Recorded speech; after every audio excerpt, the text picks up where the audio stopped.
Pemirsa, terkait penanganan pandemi COVID-19 di Jawa Barat, kita langsung ikuti konferensi pers Gubernur Jawa Barat Ridwan Kamil dari Gedung Pakuan, Bandung. Bismillahirrahmanirrahim. Assalamualaikum warahmatullahi wabarakatuh. Rekan-rekan media yang kami banggakan, saya bersama Forum Komunikasi Pimpinan Daerah Provinsi Jawa Barat baru saja selesai melakukan video conference dengan 5 kepala daerah, yaitu Bupati Kabupaten Bogor, Wakil Wali Kota Bogor, Wali Kota Depok, Wali Kota Bekasi, dan Bupati Kabupaten Bekasi. Juga kami melakukan rapat ini bersama Pangdam Jaya dan Wakapolda Metro Jaya, karena seperti diketahui Kota Depok, Kota Bekasi dan Kabupaten Bekasi secara hierarki pertahanan keamanan ada di Pangdam Kodam Jaya dan Polda Metro. Yang pertama ingin saya sampaikan bahwa Menteri Kesehatan sudah mengirimkan surat persetujuan kemarin sore yang menyatakan bahwa 5 wilayah di Provinsi Jawa Barat itu disetujui untuk melaksanakan PSBB, ya, pembatasan sosial berskala besar. Kami koordinasikan dan kami menetapkan bahwa PSBB di 5 wilayah ini akan dimulai di hari Rabu, tanggal 15 ya? Hari Rabu, dini hari tanggal 15 bulan April 2020 ini selama 14 hari. Setelah 14 hari nanti kita evaluasi apakah diteruskan atau dikurangi intensitasnya. Oleh karena itu, kami sudah berkomitmen selama PSBB 14 hari ini, tes masif sebagai metode pelacakan persebaran virus akan kami maksimalkan.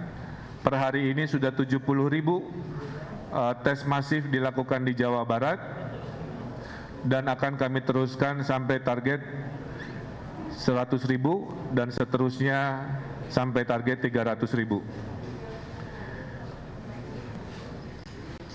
Yang menarik dari PSBB di 5 wilayah, ada 2 yang sifatnya kabupaten. Maka kabupaten ini berbeda dengan DKI atau Kota Bogor, Kota Depok, Kota Bekasi, mereka memiliki desa. Sehingga tidak bisa diperlakukan PSBB-nya persis seperti yang wilayah kota, seperti contohnya DKI Jakarta. Oleh karena itu, Kabupaten Bogor dan Kabupaten Bekasi memutuskan PSBB-nya terbagi 2. Di zona merah, kecamatan-kecamatan tertentu, PSBB-nya maksimal. Di non-zona merah, PSBB-nya akan menyesuaikan antara minimal sampai kelas menengah, kira-kira begitu. Khusus untuk Kota Depok, Kota Bekasi, dan Kota Bogor akan melaksanakan istilahnya PSBB maksimal. PSBB maksimal ini salah satunya akan memulai menutup akses ke wilayah-wilayah sekitar di hari Rabu, kemudian juga akan membatasi kegiatan-kegiatan perkantoran, kegiatan-kegiatan komersial, kegiatan-kegiatan kebudayaan, dan kegiatan-kegiatan keagamaan.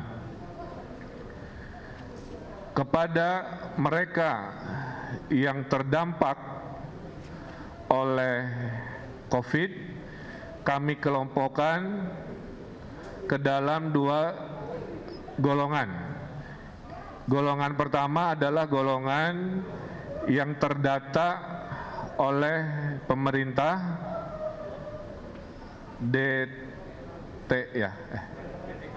DTKS, maaf. Jadi ada kelompok pertama yang tersurvei namanya DTKS. Nah, yang DTKS ini mayoritas akan dibantu oleh APBN melalui kementerian-kementeriannya. Kemudian ada kelompok 2 yang namanya non-DTKS, yaitu mereka-mereka yang rawan miskin baru, yang sebelumnya tidak masuk daftar bantuan. Nah, di non-DTKS ini, yang rawan miskin baru terbagi 2 juga, yang ber-KTP 5 wilayah dan perantau. Jadi kepada para perantau di wilayah 5 ini, jangan khawatir, Anda tetap akan juga dibantu oleh pemerintah Jawa Barat dan pemerintah 5 wilayah ini. Anda akan dipersamakan haknya. Selama Anda memang berhak dan butuh bantuan, kami akan bantu. Jadi saya ulangi, hari ini RT RW sedang melakukan pendataan, maka DTKS yang ada datanya dibantu, yang tidak masuk juga dibantu walaupun ber-KTP atau tidak ber-KTP wilayah tersebut. Selama de facto memang bekerja ngekos atau bekerja di situ. Bantuan terhadap Bodebek ini pintunya ada 7. Pertama, mereka akan dibantu oleh PKH, ini yang sudah rutin. Kedua, mereka yang akan dibantu oleh kartu sembako atau pangan non tunai, ini sudah rutin. Ketiga, mereka akan dibantu oleh kartu prakerja untuk pengangguran dan yang kena PHK. Keempat, mereka akan dibantu oleh Presiden lewat bansosnya 600.000 kali 3 bulan. Kelima, kalau di kabupaten mereka akan dibantu pertama kali oleh dana desa. Sekitar 20 dari 30 sampai 30% dana desa akan dipergunakan untuk membantu miskin baru karena COVID di desa. Yang keenam, baru dana sosial dari provinsi yang 500.000 kali 4 bulan, itu sudah siap. Dan yang ketujuh, kalau masih kurang, akan diberikan oleh dana sosial dari kota kabupaten di 5 wilayah. Jadi para RT RW saya himbau untuk segera melakukan kajian ulang, mensurvei ulang, jangan sampai ada perantau karena alasan tidak ber-KTP di sana, tidak dihitung sebagai yang dibantu. Selama ekonominya memang susah dan perlu bantuan, itu perlu kita bantu. Tidak boleh ada orang warga Indonesia yang kelaparan di tanah Jawa Barat, siapapun itu insya Allah kami bantu. Bantuan itu datangnya bervariasi waktunya. Bantuan dari provinsi insya Allah di hari Rabu Kamis pada saat diberlakukan PSBB, bantuan sembako, logistik, dan tunai sudah bisa dikirimkan di daerah Bodebek. Menyusul seminggu kemudian menurut laporan bantuan dari pemerintah pusat, kira-kira begitu, itu juga akan didistribusikan. Terakhir, dari sisi bantuan, Jawa Barat akan menghadirkan gerakan nasi bungkus atau disingkat Gasibu, ya, gerakan nasi bungkus Gasibu. Gerakan nasi bungkus ini adalah jika bantuan sosial yang jumlahnya 7 masih ada yang terlewat, ada orang-orang lapar di jalan, di RW-RW, minimal perutnya tidak kosong, akan ada dapur umum di kelurahan-kelurahan di 5 wilayah yang akan membagikan nasi bungkus kepada mereka yang kelaparan. Kami mohon, disinilah sila ketiga persatuan Indonesia kita harapkan, maka kepada mereka yang mampu menyumbang makanan atau nasinya atau apa, silahkan koordinasikan dengan RW masing-masing untuk membantu kesetiakawanan sosial kepada mereka yang mungkin tidak termasuk atau terlewat oleh bantuan formal dari pemerintah. Jadi di Jawa Barat insya Allah dijamin tidak ada mereka yang berkesusahan yang tidak dibantu oleh bantuan pemerintah baik formal maupun non formal.